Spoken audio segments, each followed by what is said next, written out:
Shalom, shalom, seja bem-vindo aqui em nosso canal. Essa é a nossa primeira aula e temos como tema o tempo do breve, exatamente o nome do nosso site. Vamos entender o porquê dessa expressão, o tempo do breve. Primeiramente, nós precisamos entender que há uma grande promessa, uma promessa de um grande acontecimento, que é a segunda vinda de Jesus aqui na Terra. Sim, Jesus voltará aqui na Terra. Ele veio a primeira vez, ele morreu ali na cruz, derramou seu sangue em expiação pelos nossos pecados, e esta foi apenas a primeira parte do plano de redenção de Deus para toda a humanidade. E ainda a segunda parte desse plano, que é a segunda vinda de Cristo aqui na Terra, e ele vai trazer um reino, o reino de Deus, o reino dos céus que ele vai implantar aqui na terra, um reino de paz, um reino de justiça, onde não haverá morte, onde não haverá choro, onde não haverá dor. Sim, que maravilha será quando ele trouxer este reino aqui para nós, aqui na terra, não é mesmo? E ele disse que haveriam sinais a respeito da sua segunda vinda, nós veremos isso também. E a palavra do Senhor nos diz que quando estes sinais que apontam para a segunda vinda de Cristo começarem a acontecer, a partir dali começa essa contagem e que brevemente Deus vai enviar o seu Filho Jesus novamente aqui na terra. Então, a segunda vinda de Jesus, assim que os sinais começarem, os sinais preditos para esta segunda vinda de Cristo, sim, brevemente isso deve acontecer e nós veremos textos referentes a isto, mas também nós devemos estar preparados e nós veremos que há um preparo para esse dia glorioso, o dia do Senhor. Nós deveremos estar preparados para este dia. Vamos então à aula. Vamos aqui aos textos que falam sobre a promessa da vinda de Jesus. Começamos aqui Mateus 24, versos 30 e 31. Então aparecerá no céu o sinal do Filho do Homem.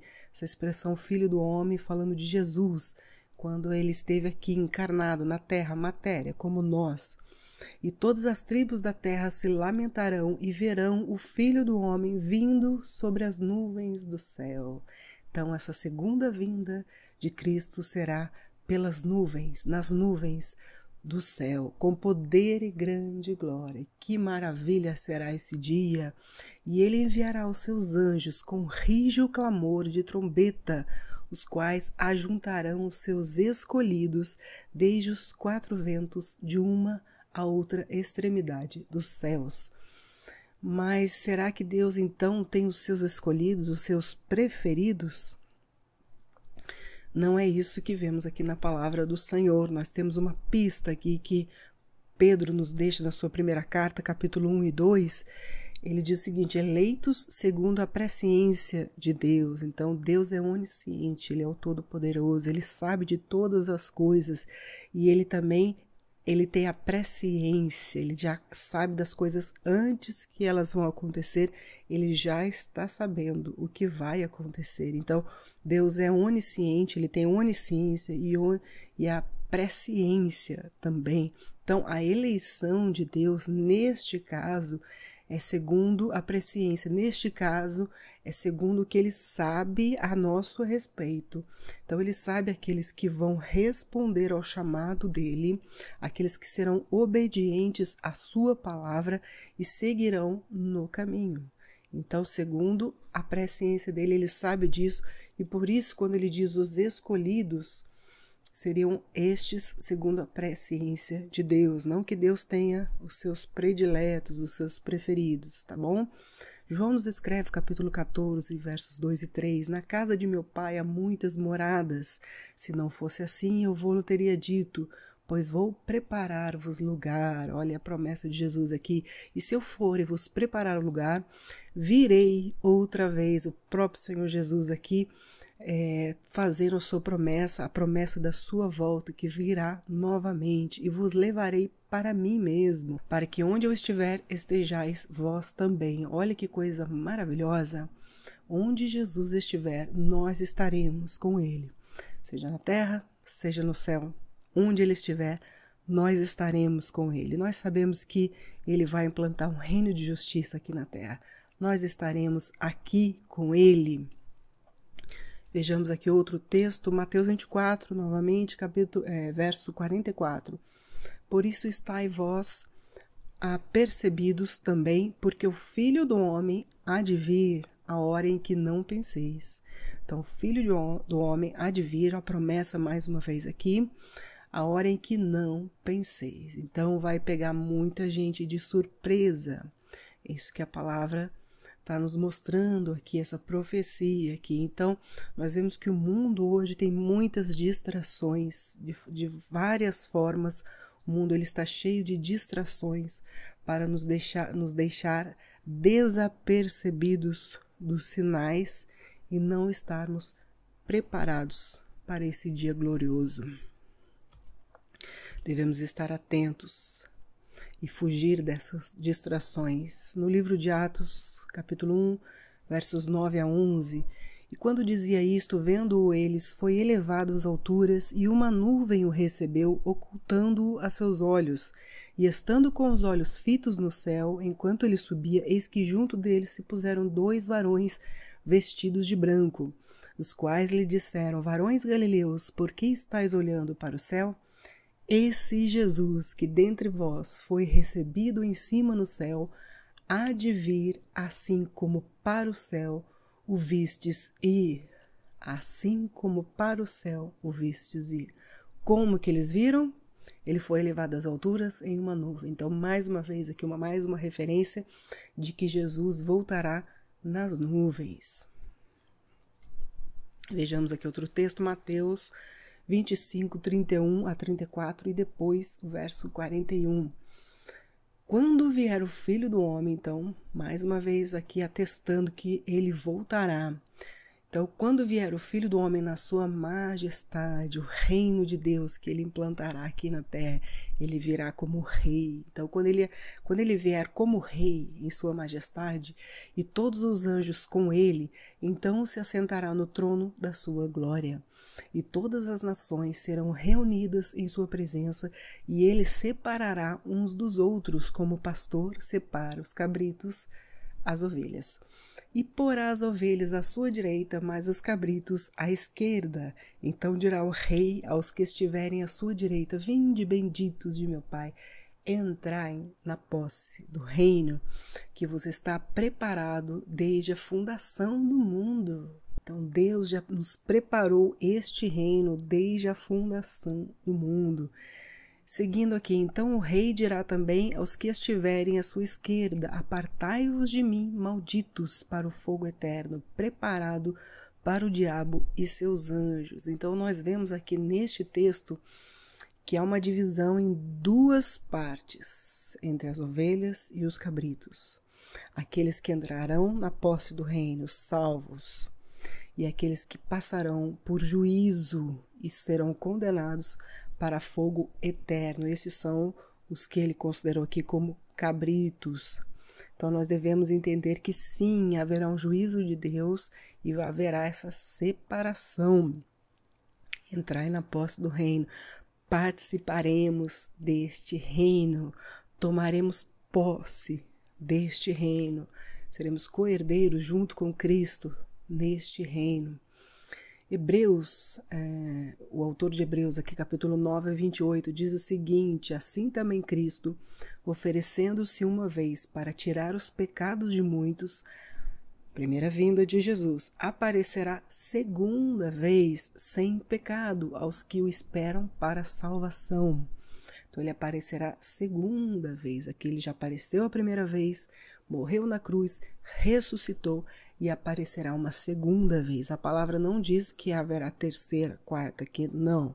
Apenas 2 vezes. A primeira já aconteceu e agora a segunda vez. E por que ele diz aqui sem pecado? Então quer dizer que ele veio com o pecado na sua primeira vinda? Na verdade, em partes, sim, ele não pecou. Jamais, não pecou. Mas ele veio num corpo corruptível, ele veio num corpo o corruptível no sentido de se degradar, tanto fisicamente, mas como moralmente também. Então, o corpo que ele veio é o mesmo corpo que nós temos, que tem uma inclinação para o mal, para fazer o mal. Nós temos uma grande inclinação para fazer o mal, e isso nos leva ao pecado. Então, ele sim, ele veio com um corpo que tinha uma inclinação para o mal, uma inclinação que o levava para o pecado, mas ele escolheu não pecar. Ele escolheu ser obediente ao Pai. O que é pecado? O que é pecar? No conceito original ali da palavra é errar o alvo. Mas que alvo? A vontade de Deus. Então, aquele que se afasta e que não cumpre os propósitos de Deus, as ordens de Deus, os princípios de Deus, estes estão sem lei, sem a lei de Deus. Estes, então, são considerados pecadores, aqueles que estão errando o alvo, não estão andando segundo a vontade de Deus. Então, aqui, aos que esperam para a salvação, mas o que é salvação? Vamos entender um pouquinho o que é salvação.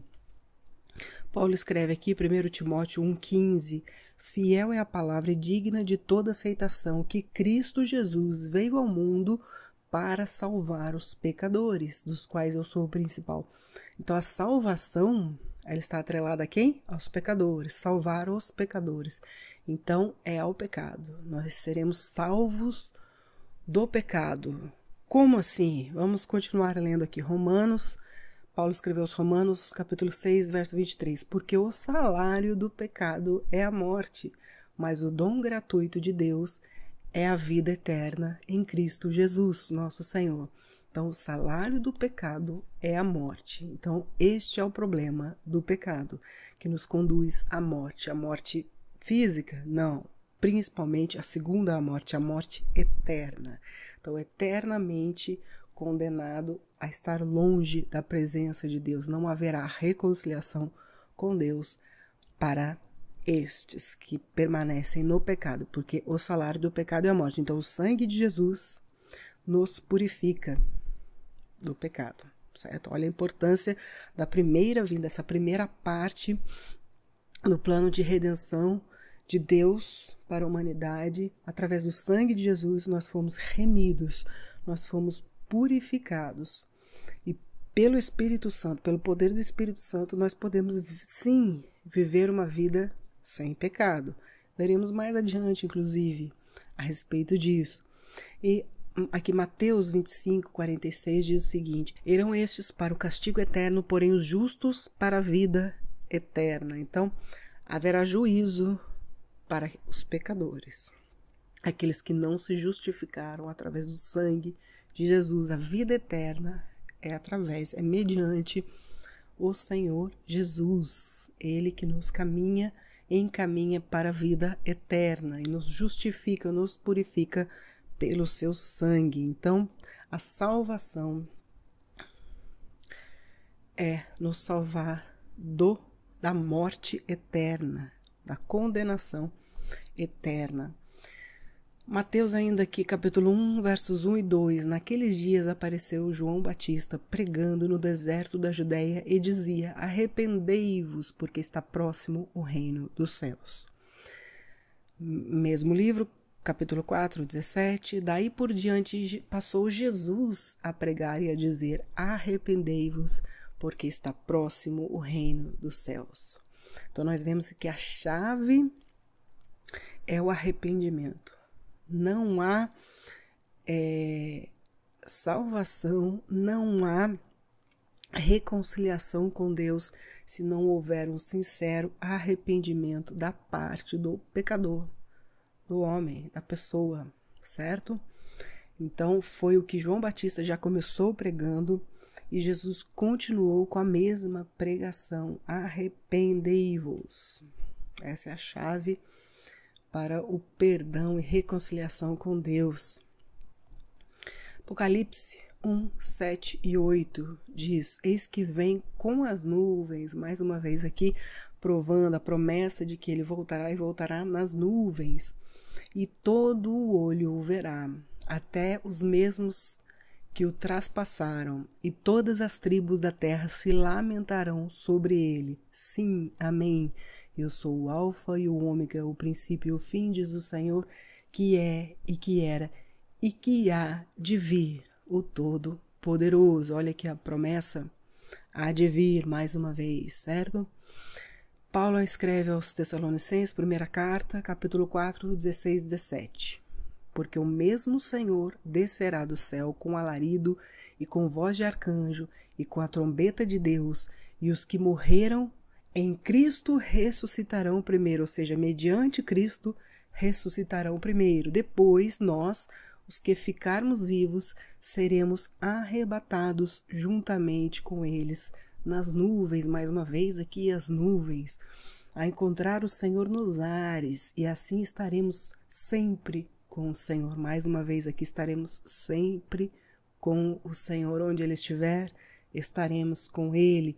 Então nós vemos aqui a doutrina da ressurreição dos mortos, e os vivos serão arrebatados, e nós teremos também corpos transformados, assim como o novo corpo os ressurretos terão, nós também os vivos teremos nesta segunda vinda de Jesus. É a segunda vinda de Jesus. E o que nós aprendemos aqui hoje, né?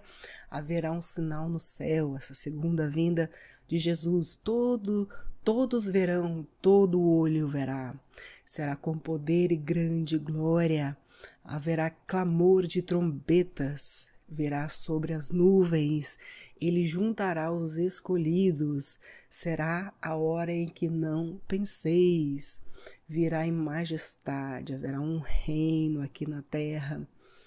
Haverá ressurreição dos mortos e arrebatamento para os vivos.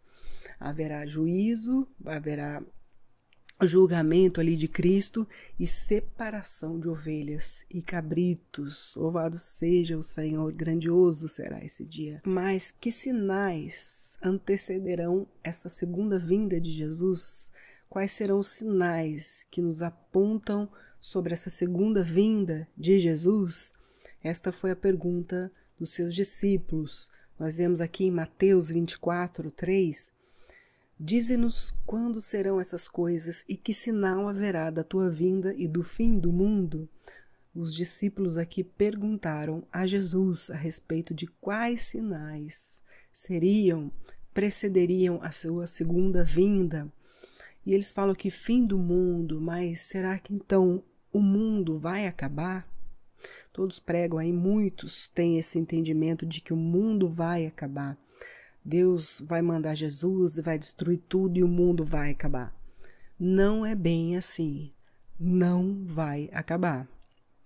Na verdade, esta era, como nós a conhecemos, com a maldade imperando, o pecado escravizando o homem, Satanás trazendo a tentação para o homem, isso sim, isso vai acabar. Mas Jesus trará um novo momento aqui para a terra, vai trazer um reino de paz, de justiça, não haverá mais guerra, a palavra nos aponta a respeito disso. Então o mundo não vai acabar, mas será transformado, tá bom?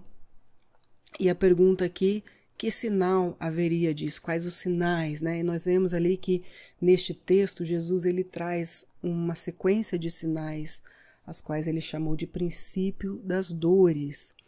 Por que essa expressão princípio das dores? Quando olhamos o Velho Testamento, muitos profetas também, eles falaram a respeito de uma alegoria, de uma gravidez, de uma mulher grávida, prestes a dar à luz, as dores de parto. Então, o princípio das dores faz referência a isso, as dores de parto de uma mulher grávida que está prestes a dar à luz.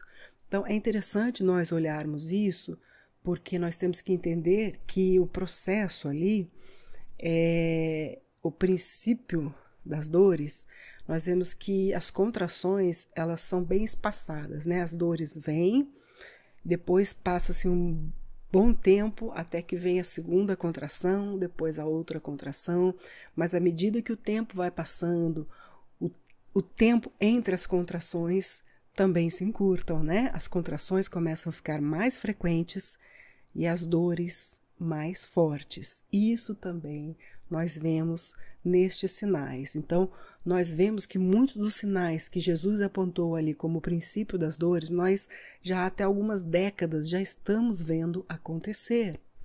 Mas não significa que ele ia voltar há décadas atrás, mas ao contrário, foi só o começo.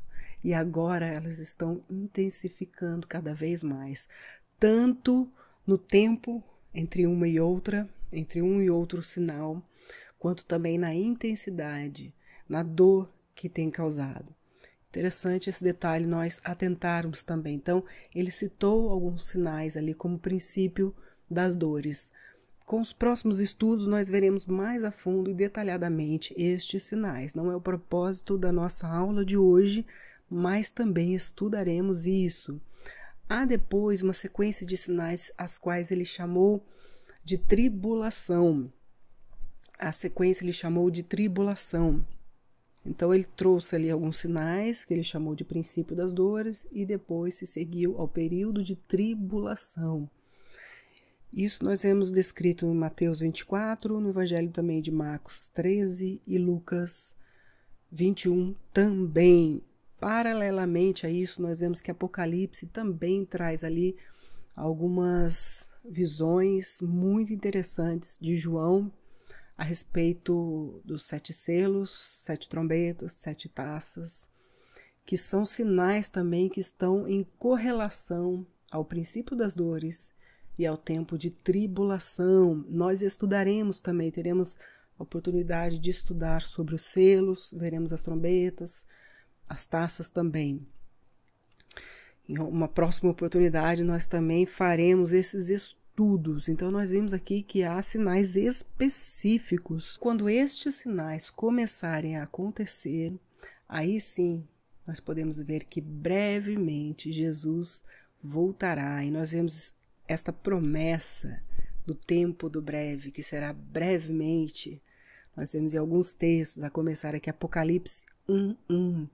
Revelação de Jesus Cristo, a qual Deus lhe deu para mostrar aos seus servos as coisas que brevemente devem acontecer, e pelo seu anjo as enviou e as notificou a João, seu servo. João viveu, vamos arredondar aqui, há 2000 anos atrás. E ele escreveu isso aqui, as coisas que brevemente devem acontecer. 2000 anos, não tem nada de breve, não é? Mas nós entendemos que este período todo é como se a mulher estivesse grávida na sua geração. Mas agora que começou o princípio das dores, as dores de parto desta mulher, o filho vai nascer, Jesus, é a sua segunda vinda, vai nascer, certo? Sim, agora sim, brevemente essas coisas devem acontecer. Aí sim começou a contar o tempo do breve. É isso que nós entendemos a respeito dessa expressão. Outro termo que nós vemos, Apocalipse 1:3, bem-aventurado aquele que lê e os que ouvem as palavras desta profecia e guardam as coisas que nela estão escritas, porque o tempo está próximo. Os discípulos, os apóstolos, que depois se tornaram apóstolos, né? Eles pensavam que já seria ali nos dias deles. Mas nós vemos aqui, inclusive Paulo, ele fala, nós os vivos seremos arrebatados, né? Então ele também tinha essa esperança que seria ali nos seus dias. Mas não foi, né? Não era o tempo determinado por Deus para ser. O tempo é agora. Nós estamos vendo os sinais aqui. Jesus falou ali em Mateus, em Marcos, em Lucas também. E agora, para nós, sim, o tempo está próximo, o tempo da sua segunda vinda. Mas vai doer, algumas coisas vão doer, já está doendo, né? Nós já estamos vivendo uma situação bem diferente, mundialmente falando, essa situação nova para a nossa geração, essa enfermidade e tanta coisa, problema que tem sido gerado a respeito desta enfermidade, certo? Mas a promessa de Deus é o seguinte, bem-aventurado para nós, os servos, há uma promessa de bem-aventurança. Nós não devemos temer, ter medo, mas nós devemos estar atentos aos sinais, sim, sermos fiéis ao Senhor e sim, para nós essa promessa de bem-aventurança. Para quem? Para aqueles que leem as promessas, né? As profecias, os que ouvem as palavras desta profecia e guardam as coisas, as profecias, certo? Olha só, ler, ouvir e guardar. Interessante, nós devemos ler, conhecer, ter o conhecimento destes sinais. Sim, devemos procurar conhecer estes sinais. Ouvir também, não apenas você ler, você vai aprender com outras pessoas também, assim como nós estamos neste estudo, você está me ouvindo. Ouvir as palavras desta profecia e guardar. Este guardar não é deixar lá na memória, escondidinho e esqueceu e está tudo certo, não é não. É guardar, é viver esta promessa, viver esta profecia no coração e principalmente para estarmos vigilantes, certo? A promessa é de bem-aventurança. Apocalipse 3:11 diz: eis que venho sem demora. Mais uma promessa de que será breve, o tempo será breve. Quando nós vemos as dores e já estamos vendo e já estamos sentindo essas dores de parto, né? Será sem demora. Ele virá sem demora. Vai passar rápido. Vai passar rápido. Sim. Guarda o que tens para que ninguém tome a tua coroa. Vigie para que ninguém tome a sua coroa. Aquilo que você já conquistou, você não venha perder por bobeira, não é? Apocalipse 22, 6 e 7. E disse-me: estas palavras são fiéis e verdadeiras. O Senhor, o Deus dos santos profetas, enviou o seu anjo para mostrar aos seus servos as coisas que em breve hão de acontecer. Olha, mais uma vez aqui, em breve hão de acontecer. Eis que presto venho, ou seja, rápido eu venho. Rapidamente eu venho. Bem-aventurado aquele que guarda as palavras da profecia deste livro. Mais uma vez aqui, bem-aventurado, feliz, é uma felicidade extrema, né? Bem-aventurança. Muito feliz é aquele que guarda as palavras deste livro. Que maravilha, não é? Apocalipse 22, 10 e 12. Disse-me: não seles as palavras da profecia deste livro, porque próximo está o tempo. Eis que cedo venho, e o meu galardão está comigo para dar a cada um segundo a sua obra. Vejam bem, galardão, o que significa isso? Recompensa, galardão está atrelado à recompensa. Então nós tomaremos posse do reino, seremos co-herdeiros com Cristo neste reino e receberemos recompensas também segundo as nossas obras. Olha a importância das obras aqui, principalmente, né, as boas obras. Estas sim, as boas obras receberão galardão. Então nós vimos aqui, próximo está o tempo, cedo venho. Mais uma promessa do tempo do breve, certo? Paulo escreve aos Romanos 9:28, porque o Senhor cumprirá a sua palavra sobre a terra, cabalmente e em breve. Né? Mais uma promessa da brevidade dos dias. E o Deus de paz esmagará em breve Satanás debaixo dos vossos pés. A graça de nosso Senhor Jesus Cristo seja convosco. Amém. Paulo escreveu aos Romanos 16:20. Esmagará Satanás em breve. Porque a segunda vinda de Jesus, ele vai aprisionar, vai colocar Satanás preso durante esses 1000 anos, que nós chamamos de milênio, que é o reinado milenar de Jesus aqui na terra. 1000 anos Satanás estará preso, então ele esmagará em breve Satanás debaixo dos vossos pés. Então será vencido por Jesus. Então nós vimos aqui o tempo do breve, então vimos as promessas de que brevemente as coisas devem acontecer, principalmente a segunda vinda de Jesus.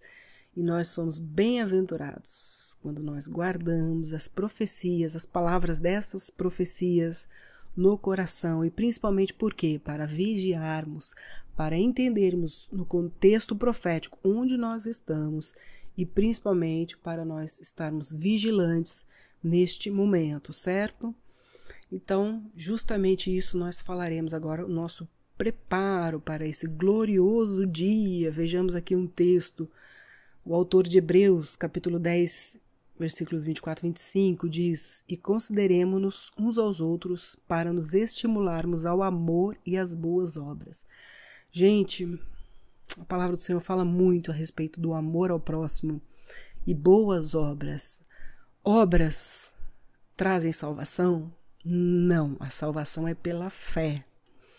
Aquilo que nós falamos, a salvação é pela fé e é necessário haver arrependimento, genuíno arrependimento, sincero arrependimento.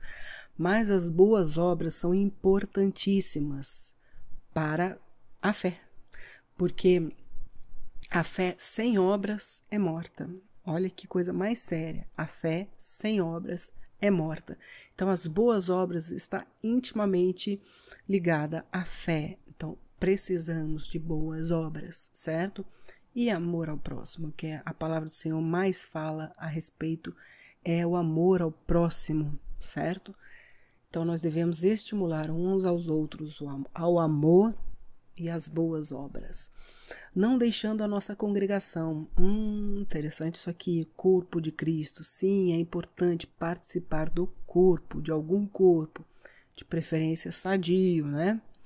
Como é costume de alguns, antes admoestando-nos uns aos outros. Sim, nós devemos falar uns com os outros, chamar atenção. Sim, olha, não faça isso, volte ao caminho, certo?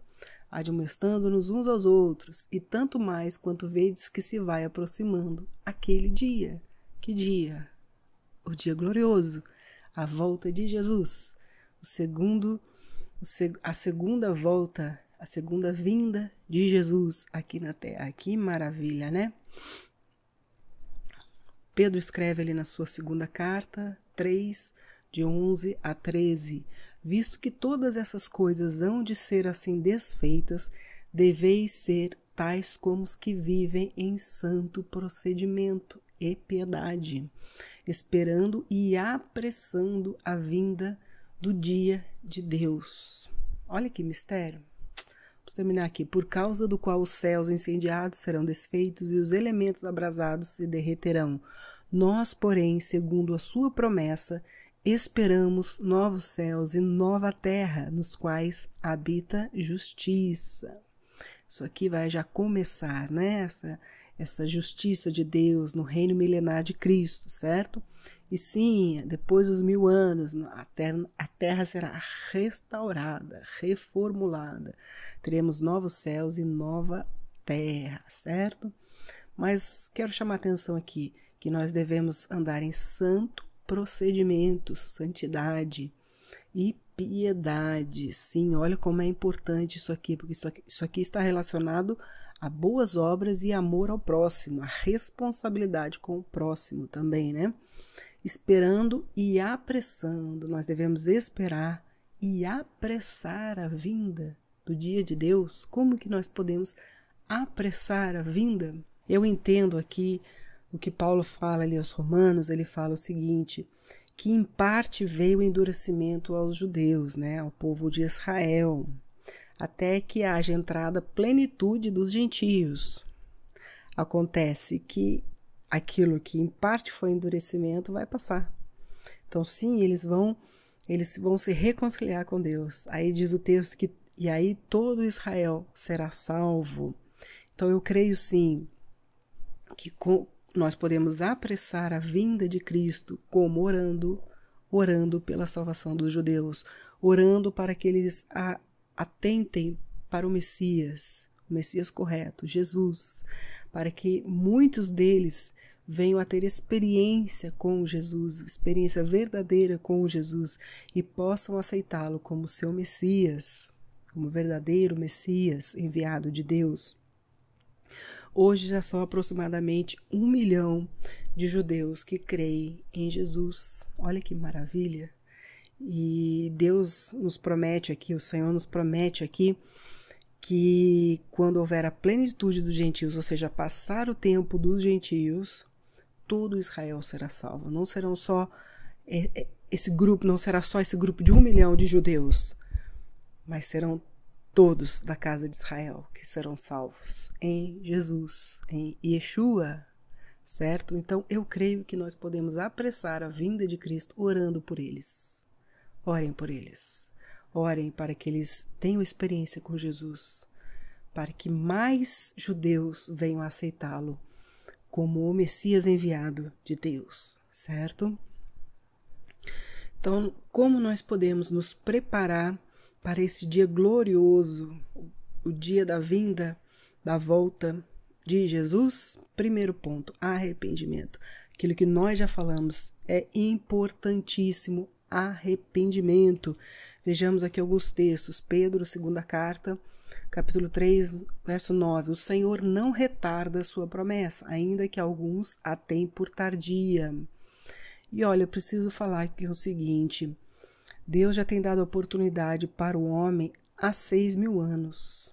Ele já deu muita chance, aproximadamente 6.000 anos, desde a criação de Adão, a sua queda com Eva, queda ao pecado ali, a desobediência a Deus.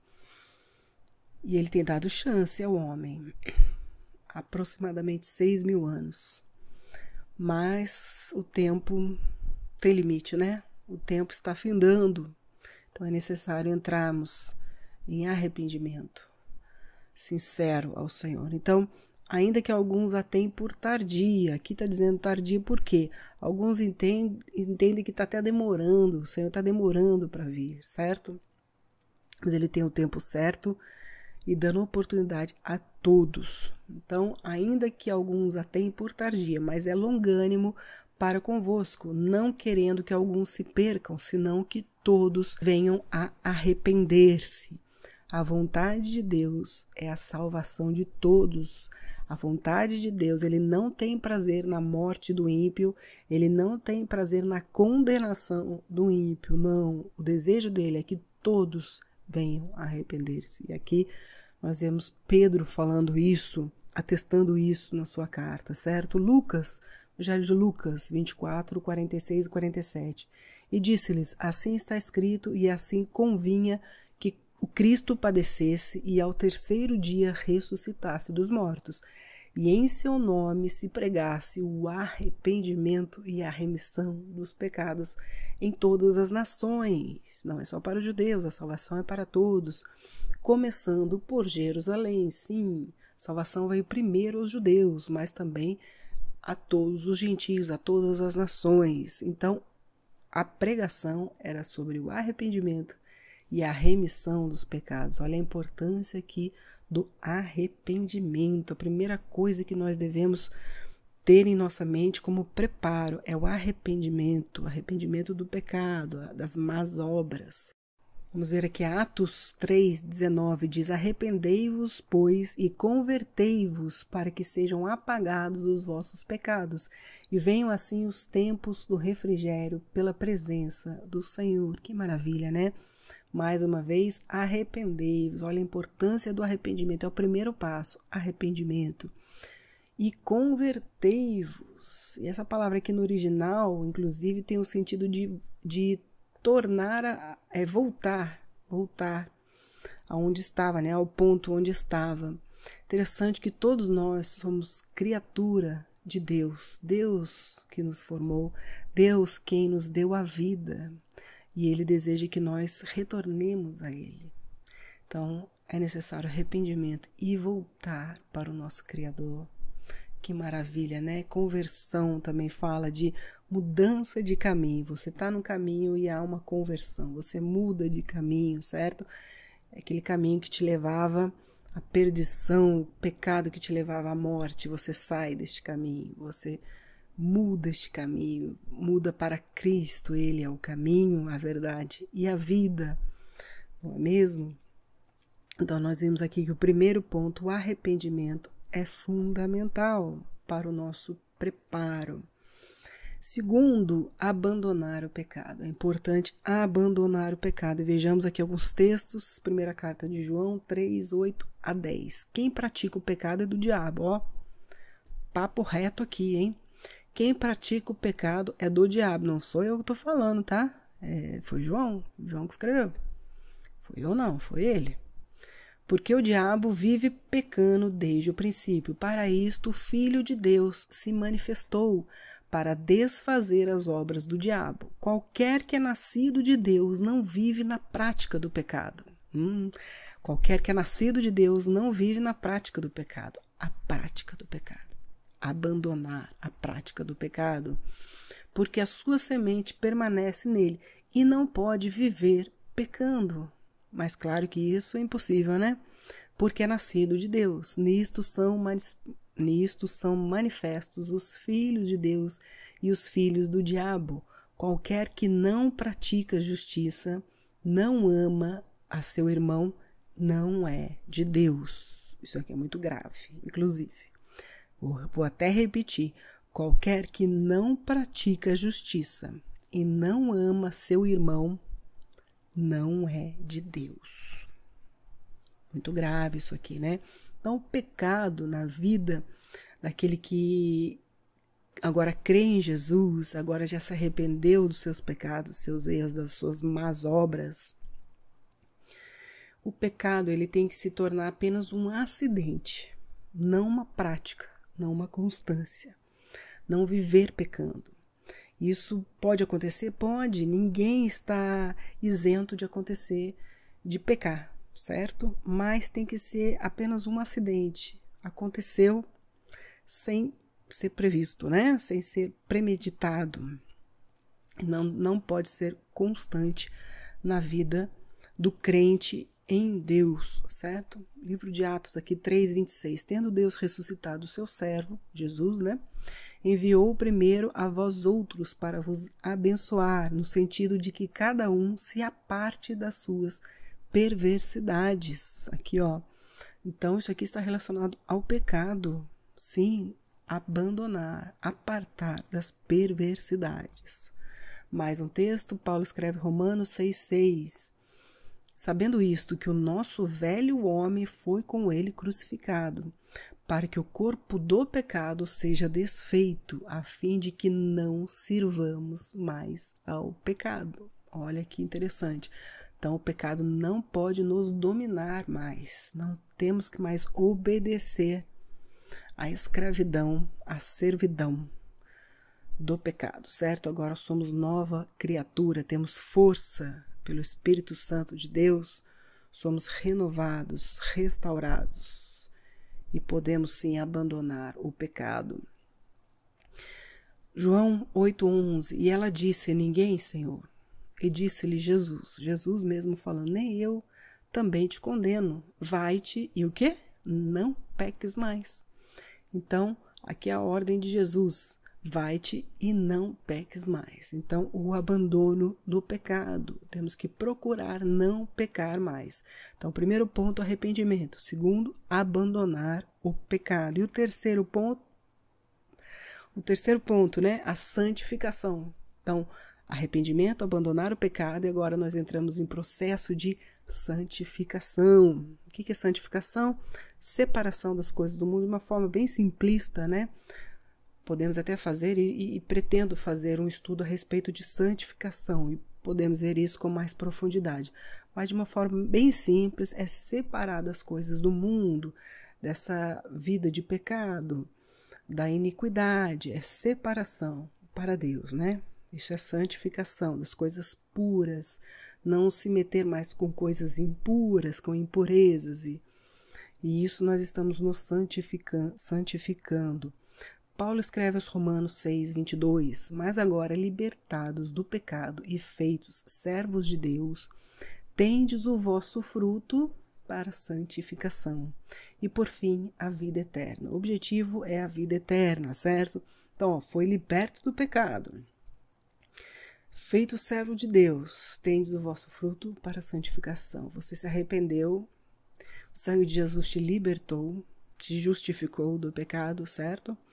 Você já se fez servo de Deus, aqui a conversão, mudou o caminho, mudou a sua vida. Você abandonou o pecado aqui. Agora o fruto é para santificação. Paulo ainda escreve a primeira carta aos Tessalonicenses 4, 3 a 5, porque esta é a vontade de Deus, a vossa santificação. Então é a vontade de Deus, a santificação, a nossa santificação. Que vos abstenhais da prostituição, que cada um de vós saiba possuir o seu vaso em santificação e honra. O que é o vaso? Nosso corpo, nossa vida mesmo, nosso corpo. Em santificação e honra, não na paixão de concupiscência, como os gentios que não conhecem a Deus. Olha o conselho aqui, maravilhoso, né? Continua aqui, ó, 1 Tessalonicenses 4, 7, 8. Porque não nos chamou Deus para a imundícia, mas para a santificação. Deus nos chamou para a santificação. Portanto, quem despreza isso não despreza ao homem, mas sim a Deus, que nos deu também o seu Espírito Santo. Forte, né? Muito forte. Paulo continua aqui, 2 Coríntios 7:1. Ora, amados, pois que temos tais promessas, purifiquemo-nos de toda a imundícia da carne e do espírito. Olha a purificação aqui, santificação, então, atrelado à purificação, né? Aperfeiçoando a santificação no temor de Deus. Ó, aperfeiçoando, é um processo, não é do dia para o outro, mas é um processo que nós devemos ter a santificação no temor de Deus, certo? Então nós já vimos arrependimento, abandonar o pecado, santificação e por fim, vigilância. E se eu pecar aqui no meio do caminho? Volta ao começo, volta ao início, se arrependa do que você fez, abandone novamente o caminho que te leva à morte, que é o caminho do pecado. Volte a se santificar e, por fim, a vigilância, né? Vejamos aqui alguns textos, Mateus 24, 42 e 44. Vigiai, pois, porque não sabeis a que hora há de vir o vosso Senhor. Mas considerai isto, se o pai de família soubesse que vigília da noite havia de vir o ladrão, vigiaria e não deixaria que fosse arrombada a sua casa. Por isso, estai vós apercebidos também, porque o Filho do Homem há de vir a hora em que não penseis. Nós já falamos a respeito disso, nós devemos estar preparados, vigilantes, conhecendo as profecias, tendo uma vida de santificação. E como mais nós podemos nos preparar? Estarmos apercebidos, vigilantes em oração, em santificação e oração, né? Já falei aqui, já contei o segredo para vocês aqui. Lucas 21, 36. Vigiai, pois, a todo tempo, orando para que possais escapar de todas essas coisas que têm de suceder e estar em pé na presença do Filho do Homem. Todas essas coisas, que coisas? Os sinais do fim, certo? Para que possais, então, ó, escapar, certo? De todas essas coisas e estar de pé na presença do Filho do Homem, Jesus, né? Marcos aqui 13, 33. Olhai, vigiai e orai, porque não sabeis quando chegará o tempo. Nós temos que estar preparados. Nós não podemos estar distraídos neste momento em que nós estamos vendo os sinais acontecendo. 3 conselhos aqui. Olhai, vigiai e orai. Olhai os sinais. Veja tudo que está acontecendo. Você tem que guardar, lembra as palavras dessa profecia? Então fique olhando, fique atento. Vigie para não cair em tentação. Vigie para não sair do caminho de Deus, certo? E orai, para buscar aqui a comunhão e segurança em Deus, certo? Vemos ainda Pedro escrevendo a primeira carta, 4:7. E já está próximo o fim de todas as coisas. Portanto, sede sóbrios e vigiai em oração. Sede sóbrios.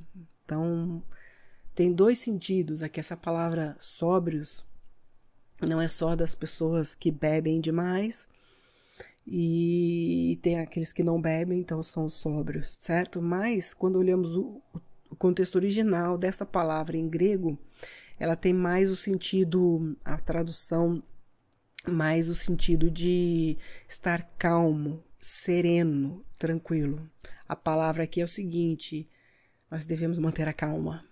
Muitos agora que estão vendo os sinais estão se aterrorizando, ainda mais porque não conhecem verdadeiramente as profecias, não têm a esperança no porvir, não têm a esperança nas promessas de Deus, nas bem-aventuranças de Deus para nós, certo?